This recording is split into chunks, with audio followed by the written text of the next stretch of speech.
What is a false positive in urine cytology? Imagine getting a test result that suggests you might have cancer, but after more tests, it turns out you do not. That's what a false positive in urine cytology means.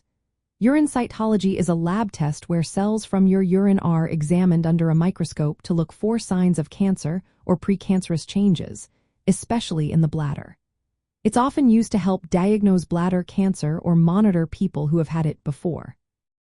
Sometimes, this test shows abnormal or cancer-like cells when there are actually no cancer cells present. This is called a false positive. It happens because urine cytology depends on how cells look under the microscope, and interpreting these cells can be tricky. Non-cancerous conditions can make cells look abnormal, leading to a false positive result. For example, infections, inflammation, recent urinary procedures, or even benign cellular changes can cause cells to appear suspicious, even though they are not cancerous. False positives are important to understand because they can cause unnecessary worry, additional tests, or even treatments. However, it's also true that a result labeled as suspicious for cancer may still warrant careful follow-up. Some studies show that even when urine cytology suggests possible cancer, there might be a higher chance of developing bladder cancer later.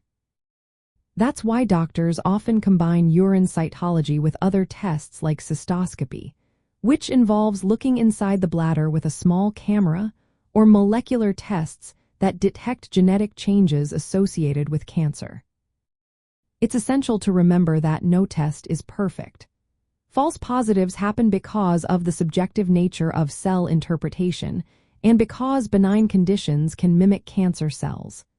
That's why healthcare providers consider the whole clinical picture, including symptoms, other test results, and medical history, before making a diagnosis. If you receive a positive urine cytology result, your doctor will likely recommend additional testing to confirm whether cancer is truly present. Always consult with a healthcare professional for personalized advice and to understand what your test results mean for your health.